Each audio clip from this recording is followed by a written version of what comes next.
Assalamualaikum warahmatullahi wabarakatuh. Baik sahabat mitra tani di mana saja berada, semoga ada dalam lindungan Allah Subhanahu wa taala. Pokok pembahasan yaitu terkait Inpari 32. Nah, kebetulan sebelumnya saya tidak menerangkan ya, di hamparan petakan sawah yang saya tanam ini adalah jenis Inpari 32. Nah, idealnya ya untuk dari persembaian Inpari 32 itu idealnya dari mulai nyemai, kita mulai nyemai.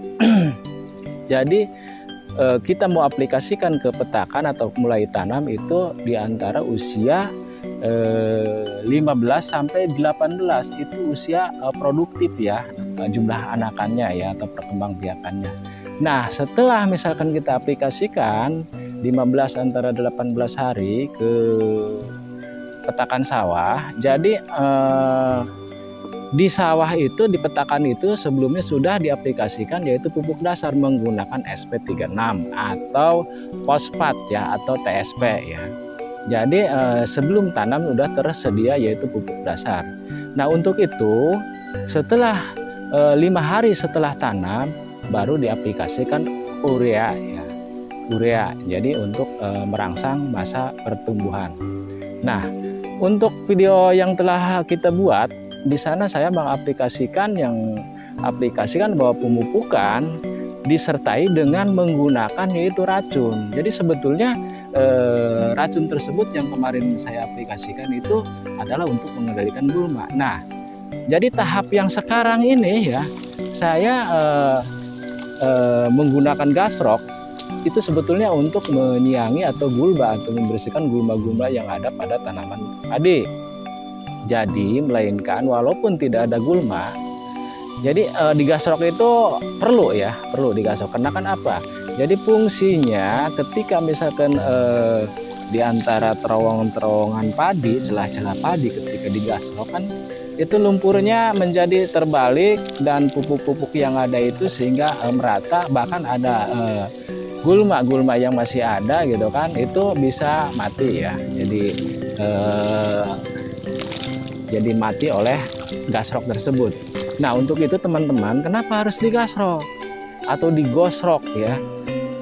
Apa bahasa istilahnya ya? Digosrok, digasrok atau digasak atau nah, seperti di video ya, seperti di video padahal itu sudah tidak ada gulmanya karena saya sudah kendalikan. Nah, dikarenakan untuk membalikan lumpur, pertama membalikan lumpur karena tanaman juga si akar juga ketika menyerap nutrisi membutuhkan oksigen ya. Dari mana saya tahu bahwa itu membalikan lumpur ada oksigen ya? Kita taruh misalkan kita nanam ikan di akuarium, kalau airnya tidak mengalir ikan itu akan mati. Berarti kan ikan itu seolah-olah dia membutuhkan oksigen. Kalau airnya mengalir ya itu jelas ya. Itu seperti gasrok juga.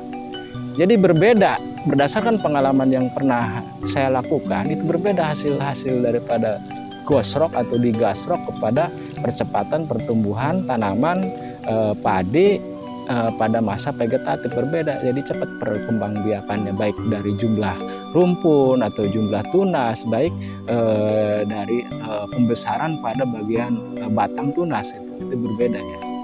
Jadi untuk itu sahabat mitra tani di mana saja berada ya, jadi diusahakan kalau misalkan tanaman padi kita udah kendalikan, jadi digasrok itu atau digosrok atau digayar-gayar itu penting karena kan penyerapan nutrisi itu membutuhkan oksigen. Kenapa harus digasrok? Itu untuk memotong daripada akar pada tanaman padi. Kenapa harus dipotong? Karena kan ketika dipotong itu merangsang bahwa perbanyakan akarnya itu semakin banyak. Jadi kalau tanaman padi akarnya semakin banyak, jadi pertumbuhannya juga semakin bagus. Cukup sekian video kali ini, semoga bermanfaat. Jangan lupa bantu subscribe, like, dan komen. Wabillahi taufiq wal hidayah. Wassalamualaikum warahmatullahi wabarakatuh.